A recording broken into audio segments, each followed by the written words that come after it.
Gimel Lamed Beis 3b3, all the way on the bottom of 3b3, left-hand column of the art scroll.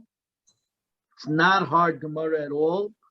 And we're going to get, but since I have you here, I think you heard on Friday, just to remind you, just thinking about Chagigah as a whole, has nothing to do with today. But remember, the rules are like this. We got our three holidays: Pesach, Shavuos, Sukkot. There's a mitzvah to come up to visit, as it were, to be seen and to see Hashem at the in the Beis Hamikdash. The mitzvah of Regel, to be seen. Good. With that being seen, there's also a mitzvah to bring what's known as an oilas riyah, a carbon oila that's for the coming, that I came, that's completely burnt on the mizbeach. Second from that, there's a carbon called carbon simcha, shalmei simcha, shalomim of joy, because it's a holiday, you want to be joyful, so you got to bring it. Third, there is the specific for each holiday, the Chagigah, the Chag, the holiday thing. Now, there's an argument to say, is that a third sacrifice by itself? Or in fact, is that really one and the same as the Shalmei Chagigah, the Shlomim of the Shalmei of Simcha? The Shalmei is the Shalmei Chagigah and the Shalmei Simcha really one? Is the Shlomim of joy and the Shlomim of the holiday, is it really one and the same? So either it's two that are three, or they're three individual. That in short is what's going on here. Now, we said that there are certain people that are excused from coming up to see for the regel, to come up to see from the regel. And now we're going to be talking about various pieces of that puzzle. So we're up to here. Tanu Rabbana. Okay? You see it? Tanu Rabbana, left column. Got it. Ezu Shaita. Who's a deranged person? Hayaitzi Yechida Balayla, who goes out alone at night into dangerous places. Va'alon bebeis hakvaris, who sleeps in a cemetery. Va'mekares kusasa, and rips his clothes for no apparent reason. Now, is it all three together, or is it each individual? Okay, so that's going to be the first question. Itma Rav Huna Amar Achiu Kulam Keachas. The person is only considered to be a shaita, a deranged person who's patur min mitzvahs, only if he's doing all three actions at the same time. Okay? Rabbi Yochanan Amar Afilu Ba'achas man. He does one of them, but he does it three times, as we're going to see, as you know. When you do something three times, what happens? We've created a assumption, a chazaka.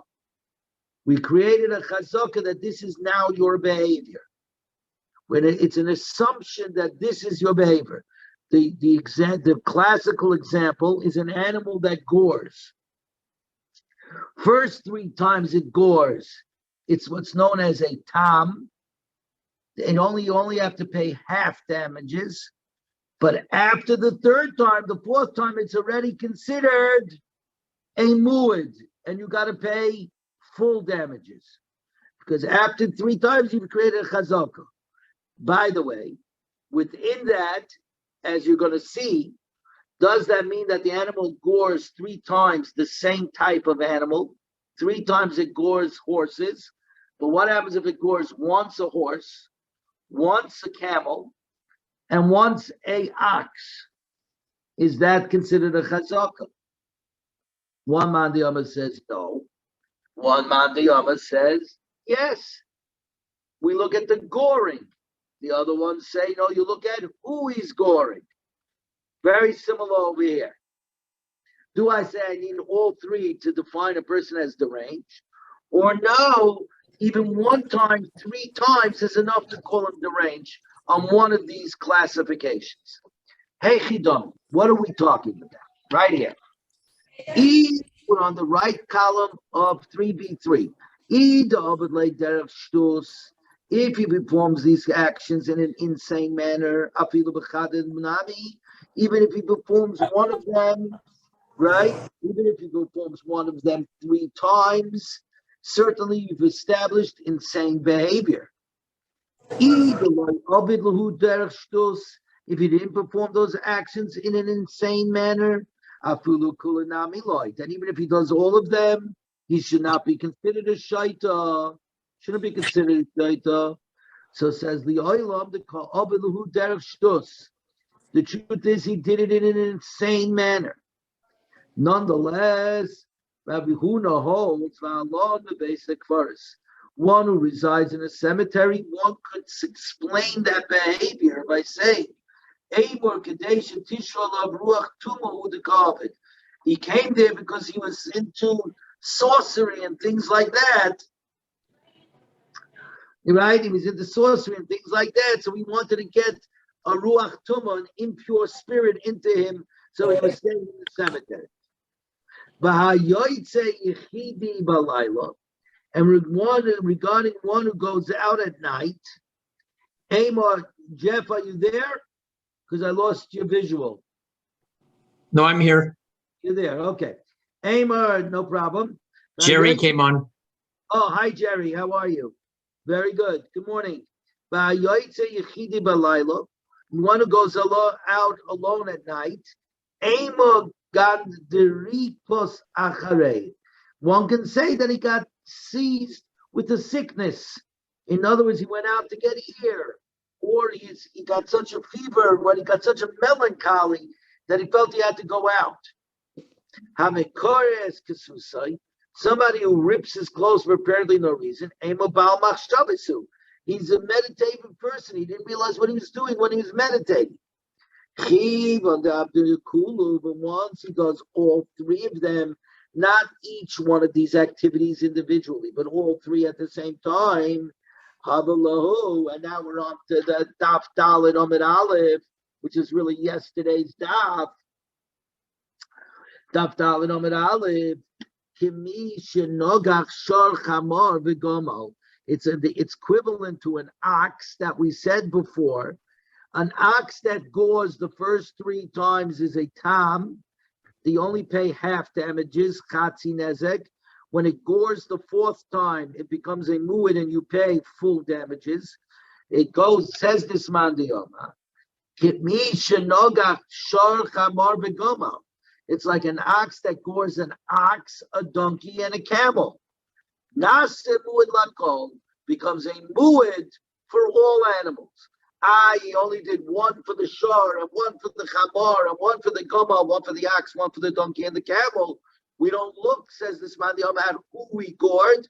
We look at the fact that he did 3 actions of goring, and now he's a mu'id to all animals. Amar Papa says Papu, Shemila the Rav Huna the Tanya. If Rabbi Huna heard this rule that was taught in the Brisa teaches. Ezu shaita, who is a deranged person? One who destroys everything that we give him. He would have reversed his opinion. The Brisa teaches that only one deranged behavior committed 3 times creates the chazaka, the legal presumption of insanity. Rabbi Huna holds, I need 3 disparate acts of irrationality. Says the Gemara. So they asked, when Rabbi Huna would have reversed his opinion on account of the second Baraisa, that you only need one action 3 times. Mikari Kisuse the Kadebe would have reversed it only for the guy who rips his clothes. The Dami Laha, because it's similar to the case of the Baraisa, because the second Baraisa's case is a case of somebody ripping his clothes. Oidoma. Kula Habe, or would he reverse himself for all 3 cases and said if you had done any of the 3 cases, stayed inside the cemetery, or walk around at night in dangerous places, that would have been enough to make somebody deranged. Teku, the Gemara already blives with a teku. Okay. Very good. Now that's where we could leave off, and now we move on to the next piece of Gemara. The next piece of Gemara on the surface is very simple. But when you think about it, it is not so simple at all. And we'll get to it in a minute. Here we go. Tumtum and androgynous. A tumtum is somebody whose sexual orientation is undetermined. There is a piece of skin over the area of the sexual organs. An androgynous is an hermaphrodite, has simonim of both. He has both male and female characteristics. And we said that either one of these are potter from coming up to do B'oila Regel. So Tanu Rabbanan, the Rabbanan taught, regarding the Chiyuv of Riyah, the Pasuk says, Shloisha Panim B'Shana, 3 times during the year, Yeroya Kol Zechorcha, shall be seen all of your males. So Zachar, Lahaitzi Es Anashim, males to exclude women from the mitzvah. Zechorcha, which is males, plural, Lahaitzi Tumtum, V'Androgynous, to exclude a person, a Tumtum, or an androgynous. Kol Zechorcha, the word all, comes to add something. The word all adds. The rabbi says a ketanim to add minors to come up to Riyah, which the Mishnah said, according to a Beis Shammai, a child that's old enough to ride on your shoulders, and according to Beis Hillel, no one that's old enough to walk alongside you holding your hand. So says the Gemara, Amamah, give me a second, let me just go look inside over here. Amamah, Zocha, Lahaitzi is Hanoshim. Why do I even need this pasuk? Why did I need a word in the pasuk to exclude women? Mechti, let's see. It happens to be that coming up for oilus regel, to be seen at the base of English, is a positive commandment of a time. It's time bound because it's on Pesach, Shavuos, and Sukkot. And women are exempt from all positive commandments that time causes, right? And the reason for that is because they're so busy putting together the house for the holiday. It's unfair to ask them to have to come do this. Okay? Says the Gemara, no, we needed the pasuk. Why? I might have thought. Okay, and this is where we're going to run into the first problem. We have a Gezerah Shavah comparison from the words Re'iyah, which appear by Hakel. Hakel is the mitzvah that once every 7 years, the pasuk says Hakel is called Anoshim Noshim V'Taf. Your men, your women, and your children should gather in Yerushalayim at the Beis Hamikdash to hear the king read from the Torah, to read specifically from Sefer Devarim, the last book of Moses. Okay, so Malahala, just like over there, when it says real, they should appear by Hakel. In Noshim Kayavais, women are commanded to come, even though it's a mitzvah say Shezman Grama, even though it's a mitzvah say that's time bound once every 7 years. On Sukkot is Hakel, which is certainly time bound. Still, women are mechuyev. Afkan noshim chayavos. I would have thought that over here by the mitzvah of Riyah, of appearing, just like by Hakel where it says appearing, they have to show up. I might have thought over here where it says appearing, they also have to show up. Kamash Malon, that no, here we do say mitzvah and Noshim Peturas. Okay? Now, what is bugging me? First of all, take a look at Rashi. So Rashi right away says it's about 7 lines. It's 1, 2, 3, 4, 5, 6, 7, 8 lines, 8, 9 lines from into the skinny lines. Mehakel, the Habe Nami Mitzvah Seshesman Grama B'Noshim Mechiyavos. By Hakel, it's a mitzvah sensation mangrama. It's a positive commandment that it's time bound. Sukkot once every 7 years, and you got to show up. And Noshim Chayobois, and the women are chayiv. What makes this hard to understand is if you go back to 383, right? 383. Go back to 383. Right column on the bottom. Okay? It says over there, my Dorishpe, 1, 2, 3, 4, 5, 6, 7, 8 lines from the bottom in the right column. My Dorishpe, Rabbi Yeshua asked them, what did Rabbi Elazar ben Azariah darshan in the shul? So they said he was talking about Hakel. Hakel is Sa'am Anoshim V'Noshim V'Tav. Gathered together the people, the men, the women, and the small children. Now listen to the way that Gemara puts it together. Im Anoshim Boyim L'Loimed. If the men come to learn, Noshim Boyis L'Shmaya, the women are only coming to hear.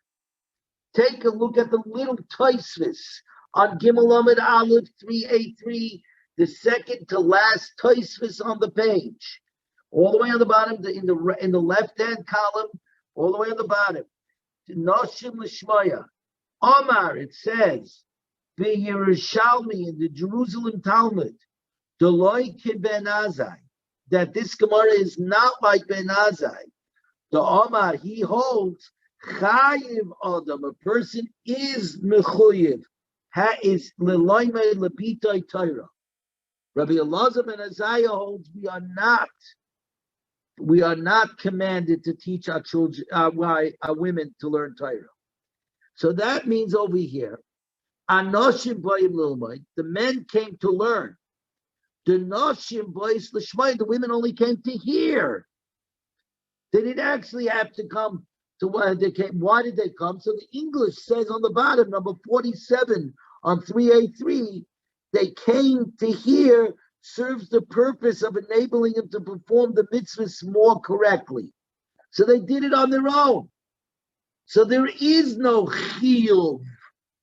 Look at our Gemara on Dalit Amud Aleph on 4a1. Back to our Gemara. What did our Gemara say about Hakel? Malahala noshim chayovois. Just as women are obligated. Wait a minute, before it sure sounds like they weren't obligated at all. A daf behind, it didn't sound like it. So what's going on? I've got a contradiction. So maybe you could explain that there's something funny about this mitzvah saseh. This mitzvah saseh, the mitzvah is not to come up. The mitzvah is to be seen and to see. Real seeing is not an action. Think about it. You don't do anything when you see. What do you call it? You see. What do you do by Hakel? According to Gimel Amud Aleph, Shmiya, they hear. Right? They came to hear. Hearing also has no action. Seeing has no action, and hearing has no action. In such a case where you have a positive commandment which has no action, it's just that you got to be there to see or to hear. Over there, I don't think you say mitzvah saseh shezman grama noshim peturas. A positive commandment which is time bound, that women are not obligated, are exempt. They're only exempt when there's an action involved. Where there's no action involved, who said women are exempt? In that case, we have a comparison. By Hakel, they came to listen, which isn't an action. By Riyah, they're coming to see, which has no action. If it's no action, it's a mitzvah say with a mitzvah say. Now I've got a comparison. Now I've got a good comparison between them. But the answer is, our Mishnah comes along, we have psukim over here that says, well, by Hakel, they have to come here. When it comes to seeing, we say, no, they don't have to come. We have a pasuk. Maybe that's a possible way of explaining the Gemara's thing. That's problem number one. We're going to get to a second major problem in a minute. Okay, so keeps going. Yitzhak? Yes. If they have no obligation to learn, does that mean they can learn if they want to? Correct. Or to put this another way, we as parents have a responsibility. You shall teach your sons and not your daughters. That means you must send your boys to yeshiva. You must pay tuition for your son's education. Because there's a fear factor, an awe factor, there's a commandment. Girls you sent off to Beis Yaakov out of love for the Torah and Hashem. The money that you give for a girl's education can be argued is charity. Is not simply tuition, is actually charity. If a woman wanted to join our Daf Yomi, would she be allowed to do that? So the answer is yes. The answer is yes. Number one, what it says is you have no chiyuv to teach them. If they want to learn, fine. The Rambam brings that one should not teach women, but nonetheless, if they want to learn, they can learn. We never stop anybody from learning. This is very similar too. They don't have to hear the shofar, but they come to hear the shofar. They don't have to shake the lulav and esrog, but they come to shake the lulav and esrog. You see what I'm saying? There are mitzvahs that they do, even though they're not mechuyev, they're not required to do it. They of course do it. So if a woman wants to come to the Daf Yomi, she most certainly can come to the Daf Yomi. The question becomes, and I know Rabbi Elephant's shir and the issue in that shir. What makes that problematic, honestly, is that she's sitting in the wrong spot.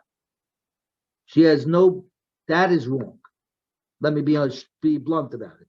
Not that anybody can do anything about it, because the personality is who she is, but where she's sitting is wrong. She's supposed to be sitting in the back or behind the mechitza. That is always the case. How do I even know this? Because for 40 years, Devorah was the shofetes, the prophetess and judge of the Jews. She's known as Tama Devorah, Devorah of the date tree. Tama Devorah. That's why those words are always together. Why? Because how did she judge?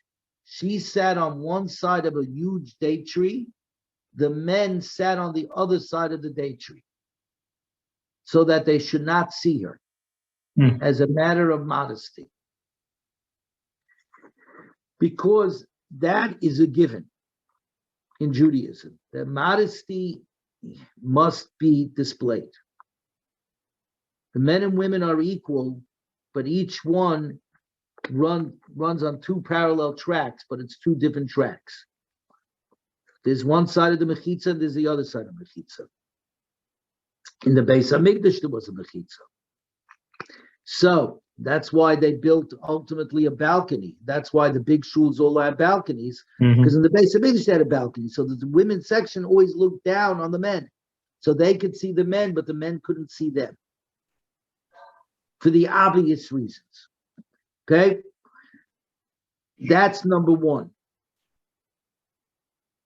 Number two, the truth is, it's disrespectful to Yaakov. In this case, Yaakov's a married man. You shouldn't be sitting right in front of him. Again, that's a reality. Sometimes even when you have a reality, you can't always deal with the realities. Okay? But can Smadar come to hear the shir? Absolutely. Absolutely. I can tell you this, Rabbi Sugarman in BRS gives a daf yomi from 7 to 8 o'clock. There are women at his daf yomi. And the men sit in the front of the room. The women sit in the woman, one or two women sit in the back, off to the side. Okay? That's really what should be happening by us. I know it doesn't. Right now, it's not a problem. As we become more right-wing, it may become a problem. But we'll deal with the problems as we come to it. How's that for an answer? No, that was excellent. I mean, I've had it on my mind for a while. I was curious about it. I didn't want to get into the personalities because I understand that part too. But Right. I was just kind of curious. And since we were talking about it right here in the Gemara. This is the time to ask it. Exactly. Yeah, I was just kind of curious the policy. And I knew that you had missed that Taisus before, so I wanted to bring it back in. Yeah. Right. Yeah. It's a fascinating conversation. And again, I will only say this and then we'll continue. Okay, because I do have to end at 9 o'clock. That I keep saying the Gemara was written by men for men. I say it as a joke, but it's not really a joke. Because the Gemara refers to things from a male perspective. The law always, by definition, has to discount emotion. Because if you include emotion, then you don't have a law. Okay? In other words, an example. A person is starving, and so he has no choices. He breaks into somebody's house. And that other person, the house that he breaks into, shoots him. The law is the guy who shot him was perfectly legit. The poor guy was starving, you're right. But law doesn't work that way.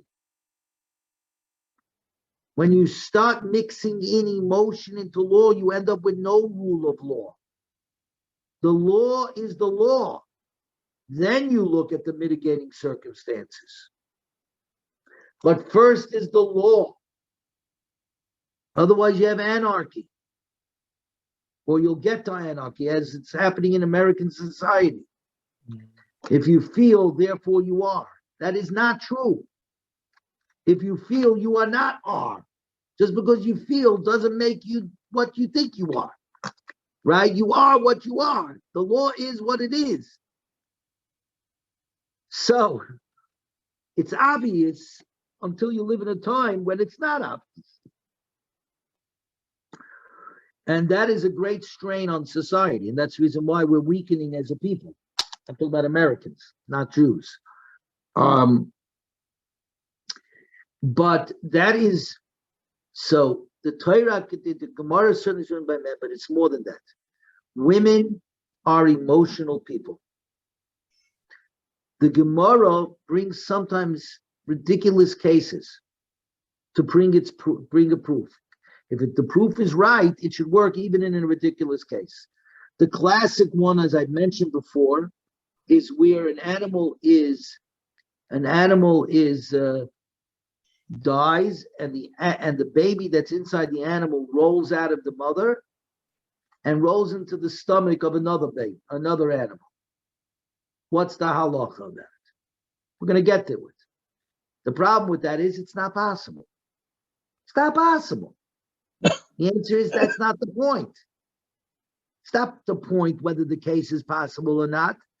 The question is the underlying theory, legal theory being worked on, does it still hold true or not?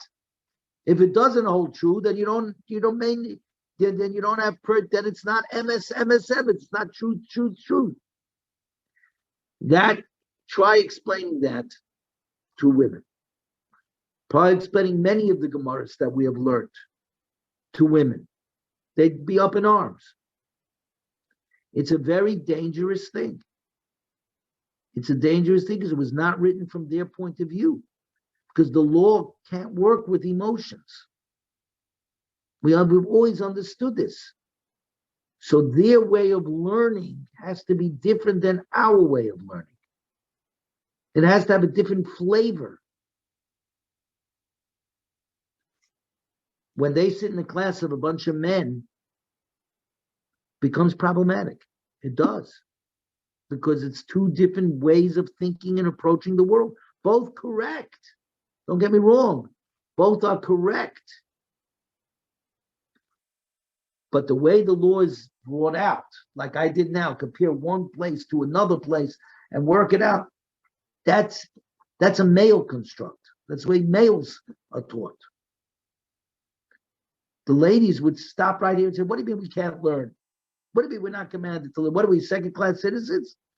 Right? And then you have to go out to it. No, you're not a second-class citizen. It's that you have the responsibility of the home. That is such a huge responsibility. The Torah says, mitzvahs, positive commandments of that period that are time bound, I'm letting you off the hook because you have other responsibilities. To which women will say from the 21st century, what?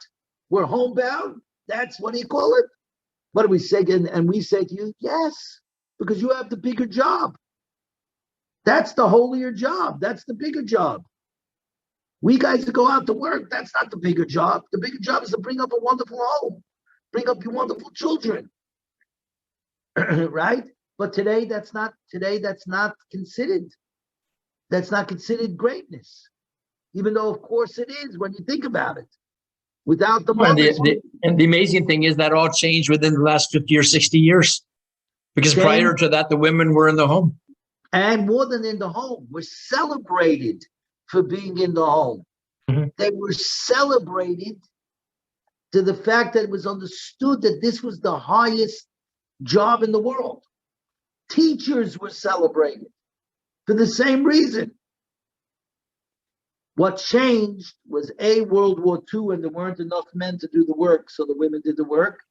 And number two, as always, the 60s. Where are you holding your talk? Daddy, we're holding on Dalet Amid Aleph. We just finished going through Mitzvah Seishes Mangroma and all the problems thereof. So we're holding Dalet Amid Aleph? Dalet Amid Aleph 4A1, the last paragraph, Amamar. We just went through one of the big problems of the Mitzvah Seishes Mangroma, and we were working our way through it. Amamar, we're up to Zechurcha. Okay? Amamar. Again, 4A1, right-hand column, Amamar. Kol Zechurcha. Not Kol Zechurcha. Zechurcha. Lahaitzi Tumtum V'Adrogenes. Right after Kamash Malon. Yeah, I got it. That guy Sabach, if you bring it, go across. Okay? Anyways. I have a different Gemara. So oh, that's why. Okay. So Amamar. Zechurcha. So Jeff and Jerry, if you got any questions, because we're going to again come into another difficult piece in about a minute. Okay? About suffix, about uncertainty, which is very hard to understand what this Gemara is talking about. Amamar. Zechurcha. Remember it said, Shalosh Pamim Hashana, 3 times during the year, Yeroeh Kol Zechurcha, all your men shall see. Zechurcha lahaitzi tumtum v'adrogenes. We said, Zachar is to let the women off the hook, lahaitzi, and Zechurcha, all your males, lahaitzi tumtum v'adrogenes, to exclude the tumtum and androgenes. From real, from seeing. Bishleim androgenes, itzrich, the case of the hermaphrodite that has male and female characteristics, sal kedat chamina. I might have thought, the islay tzad zechurais, since on the one hand he also happens to have a masculine side, l'chayev. Therefore, he should become obligated in the Mishnah, in the mitzvah. Now, why would he? Because we have a rule that says suffix diaraisa lechumra, an uncertainty in a biblical rule in a biblical law, we rule stringently. Suffolk the Araisa L'chumra. So I would have said an androgynous who has both male and female characteristics. Since he has male characteristics, it's uncertain whether he's really a male, and therefore Suffolk the Araisa L'chumra, an uncertainty in a biblical commandment of going up to see would be stringent, and he would be lechayev. He would be chayev kamash malon.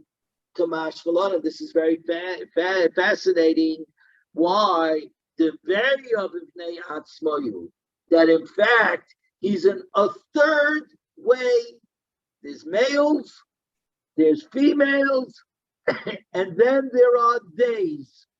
There are category. There's he's, there's she's, and then there are theys. He's a separate category. He's on his own.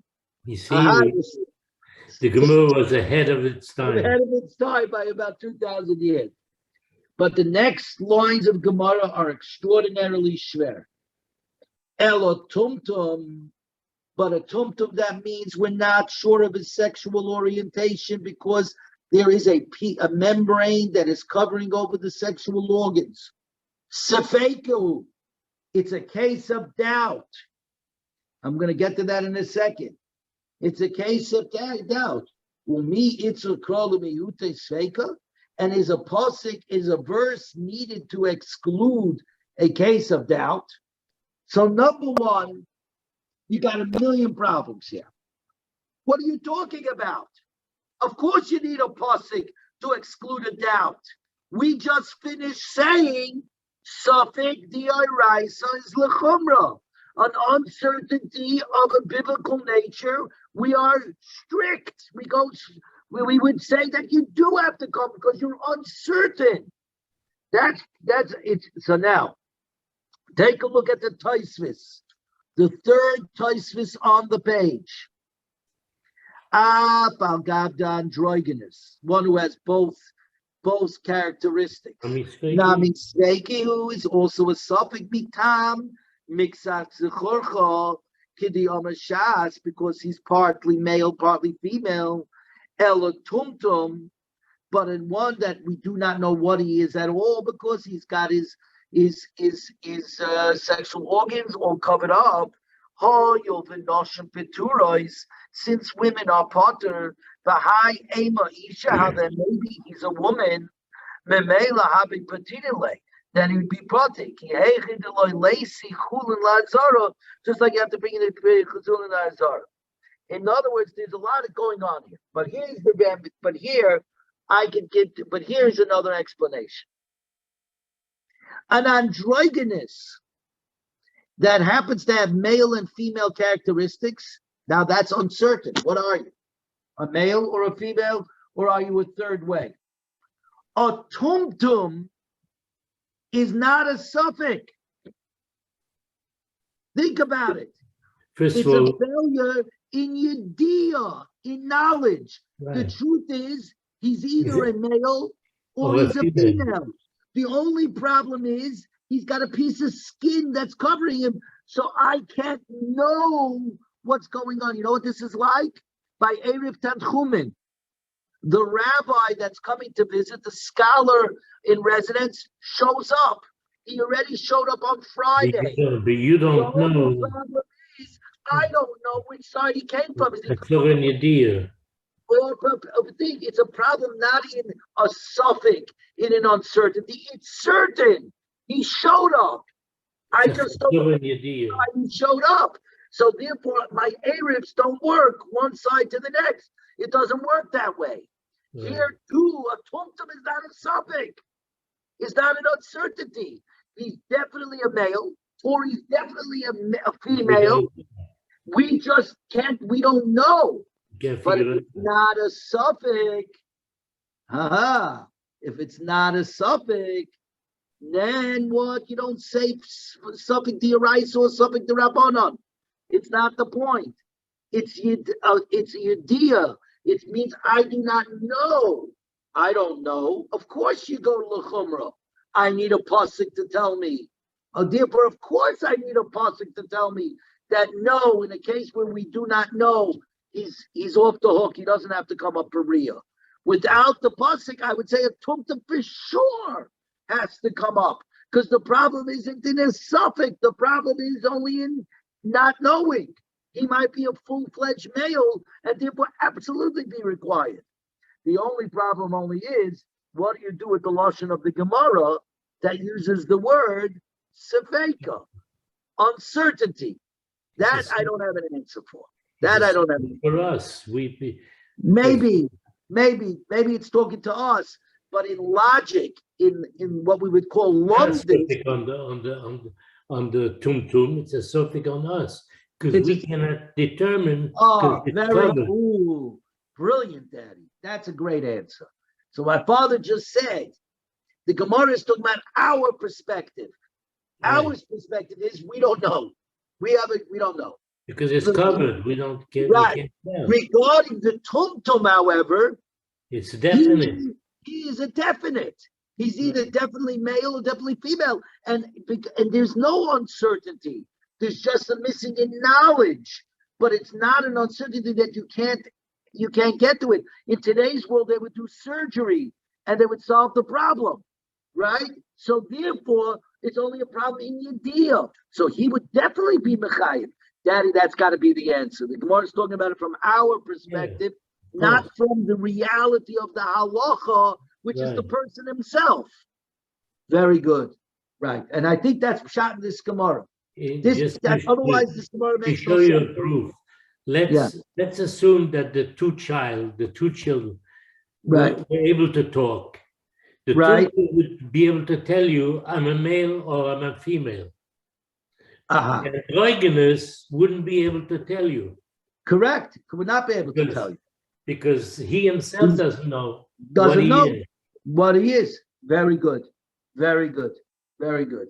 So now comes Abaya. The only thing that bothered me is the Rabbanu Shalom in the 6th day of creation created male and female. That's it. Actually, now we say Daddy, Kol Chodesh Tachas Hashemesh. Daddy, how is it possible if you have an androgynous? The Mechilas Kevoidai, you're wrong. He first created an hermaphrodite first. What does the Medrash say? No, Adam Arisha was on the front. They were separate. They were attached together like Siamese. So what did you just say? One body. No, it was two bodies. You know it wasn't. It was one body. It was one was facing one way. The other one, they were. How many legs were there? 4 legs. There were 4 legs, really? Yeah, because the Gemara says that one wanted to go one way, the other one wanted to go the other way. So they were Siamese twins. They were Siamese twins, like. Okay. So then I don't have. So then the answer is an androgynous. When the Gemara says it's a third way, right? It just means halakhically. It doesn't mean in reality. Meaning, you can only have 2 possibilities. I think it's probably due to a mutation, some kind of mutation. No, of course it is. Daddy, it is a mutation. So therefore, there was only a male and a female created. There was no. Correct. Later that you had a mutation. So what does it mean? Beria bifnei atzmai. It's a creature unto itself. Category, a separate category. Halakhically, not in reality, not in the physical. Very good, Daddy. You're on your game today. Wow. Harav Agoyin, Rav Chaim Alevi. Wow. Gewaldig. Amar Rabbi. So anyways, I think this is how you have to explain it. Did you hear anybody else explain it this way, that it's a chesar in Yediyah as opposed to Sveika? Did any of your other Rabbeim explain it this way? Yeah. Daddy. Yeah, Rabbi. They did explain it this way. Rabbi Prague explained it that way too. Okay, so good. Very good. I was bechaven to Rav Prague. Gewaldig. So, Amar Abaya, and this is again another Shverkeit, everybody. 482, Shebeitzav mi b'chutz, that the testicles are on the outside. And as Rashi says, and therefore he's a Vadai Zachar, It's only the organ that's covered over, but the testicles are outside, and he's a vadei sachar, and the pasuk has to come to miyute. Of course, the question is, if he's a vadei sachar, why is the pasuk coming to be memayit? Right. Then he should be required to go up, right? Theoretically, he should be required to go up. He's a male, The tumtum, right? yeah. He's a male. The answer is, just like we had before, it's still a defect. So just like somebody who's limping can't go up, somebody who's blind in one eye, somebody has an ear, only one ear that hears and one ear that's deaf, can't go. A blemish, you don't go up. Okay, we can manage have 5 minutes here because I got so much I got to do today. I want to get to Ahmed Bays.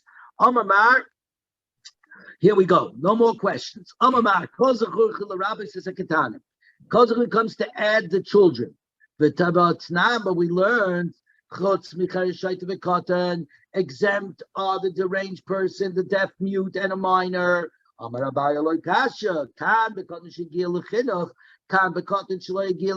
This is a minor who's already reached the age for training. And the other one did not reach the age for training. So cotton shegil but a cotton who reached the age of training is only rabbinic in nature. How can it be? How can you bring a biblical verse to make it sound like it's a biblical commandment? It's rabbinical. The cross and the pasuk is merely a support. In reality, what did the pasuk really come for? Like the acher. It's one who works with dog's excrement. That means he's in the leather business. That goes and he smears it with the dog's excrement. Who smelts copper or baruski or a leather tanner, Peturim in Ariya, potter from coming up to coming up to the sea.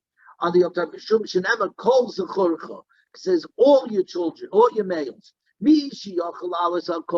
Only those who could come up with all your males. Says Elu who can't come with other people because they stink. And as the Mefarshim explained, the problem over here is a miyus, which means that if they could bathe and get rid of the smell, then of course they would be mechoyev. However, there are Rishonim that say they can never get rid of the smell. The people who work in these things, the smell gets imbued into their bodies, and no matter how much they scrub, it can't come out, and therefore they're always exempt. I believe the Rambam says if they wash themselves thoroughly, they could go. They can come, okay. But there are those that what it called the Eitzah Gainim, the Chelke Chuvas. They bring it down in the bottom over there. At the bottom of number 20 says that it gets imbued into their bodies. They can never get rid of the smell. Yeah. So now, women and avodim evet kananis that are not yet freed. Fine. We know about women kedamrim, like we said, because the pasuk says zachar, only men. And anyways, it's a mitzvah says man grama. Ela avodim minolan. How do I know about half slaves? Amar Avhunod, Amar Kro. Full slave. Full slaves. Amakra El Panea Odan Hashem. What do you call it? Because your male should appear before the Lord Hashem. Nisha Ein Layela Odan Echad. Only one who has one master. Yatzazesh Yesh Layodan Acher. Who has another master, a human owner. Says, oh, Lomali Krab, what do I need a pasuk for that? Mechti, let's see. Kol mitzvah Isha B'chayv. Every commandment that women are obligated for, Evet Chayv. A slave is obligated. Evet Kanani is Chayv b'mitzvahs Kiisha. Has a Chayv b'mitzvahs like a woman. A kol mitzvah Isha B'chayv. Any commandment that a woman is not obligated for, Eida Evet Chayv. A slave is not obligated to. The Kama Lo Meisha. Because we learned in another place in Geseres Shabbat, it says regarding a female slave, it says law, and regarding our women, it says law. It's comparison that their mitzvahs, whatever mitzvahs the women have, that's what the Eved has. No, the women are not mechuyev in real, so of course the Eved is not mechuyev in real. So why do I need a pasuk to teach me El Panei Adoin Hashem? Only those who have one master, not every human master. So says the Gemara 483, Amar Ravina, La Nitzcha L'Nisha Chetze Eved V'Chetze Ben Chayrin.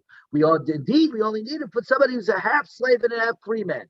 So do we learn? No, women and slaves that are not freed. My Shayna Mishucharim. What does it mean not freed? They were not freed at all. Listen, just say slaves. You don't have to say anything about freedom at all. It means that they have not been completely freed. What is that?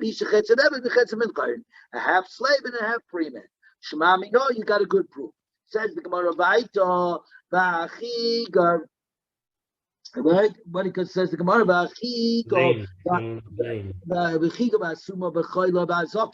a lame, blind, and infirm in the age, and one who's unable to walk by foot up the mountain from Yerushalayim to the Harabayis. Tanu Rabbanon, Regolim.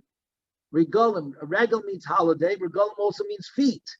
It said Prat Kabin to exclude those with a wooden foot, meaning somebody who has an amputated foot and uses that foot as a leg. In other words, his upper part of his leg exists, but from the knee down, it's a wooden peg. So I might have thought that's still a leg. The answer is it's not. Davaracha regolim prat lechiga v'luchayla l'sum l'zaken sheni yochel alis b'regolim, who cannot come up by foot. V'sheina yochel alis b'regolim le'yisrei mai. What's the word called? What is it coming to add? This thing, this last one, v'sheina yochel alis b'regolim. Now that once you add the specifications of a chiga, a chayla, a suma, and a zaken, what is it coming to add? Amarava, it's coming to, says Ilasi, it's coming to add. And now we're on Dalit Amid Bays, 4B1. 4B1, another just 4 more minutes. Menakve. It means delicate people. Zuk Rashi, the top Rashi on 4B1. She'ain holchim v'loy menal, who cannot go barefoot. The ain't other niklas laharabayis, because a person is not allowed to go onto the harabayis, the holy mountain, minoloy, with his shoes. The ksiv, because it says, I'm going to learn this pasuk in a second.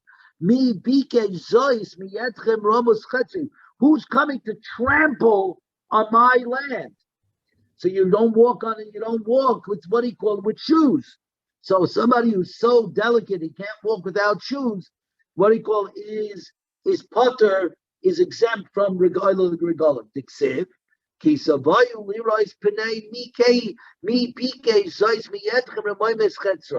you come to appear before me, who sought this from your hand to trample my courtyards?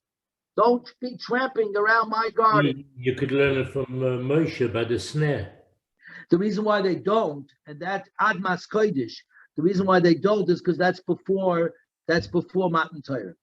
I think that's the only reason. It says, no, there it says, the shal nalecho meraglecho, take off your shoes, because the earth that you're standing on is holy earth, because Hashem was there. Yeah. So the other thing you can answer is that the burning bush, the comparison to the burning bush would be the Kodesh HaKadoshim.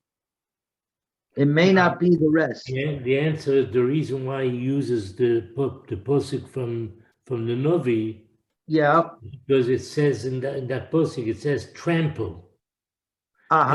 That's what it is. See, it's more attuned to trampling into the Azorah. Got it. With your shoes. Stomping in and not wiping your feet at the door. Right.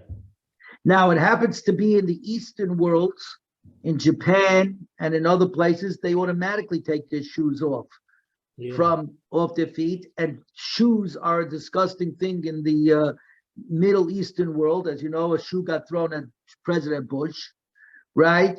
But Jews, right? But Jews, on the other hand, have always made a big deal about wearing shoes.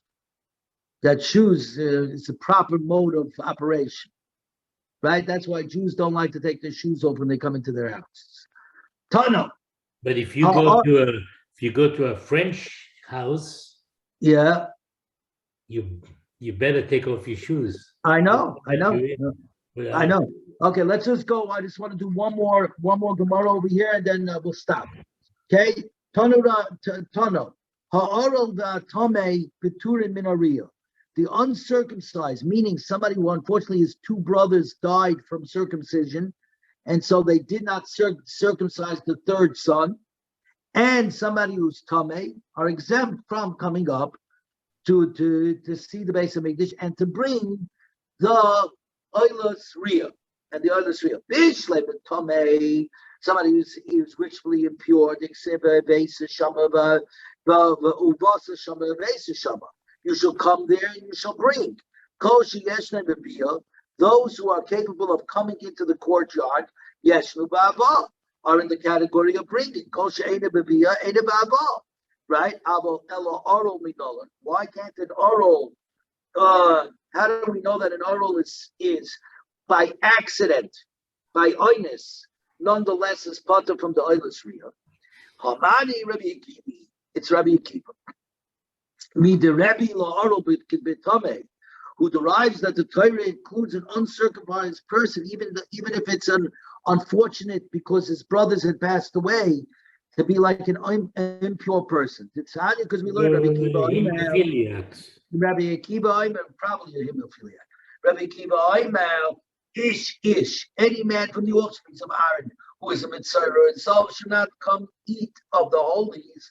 The rabbi says, the word ish, the extra ish comes to include an uncircumcised person. Okay?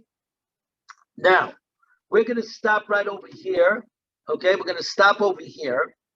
Okay? Because it's getting late. We'll pick it up from over here from 4 p.m. to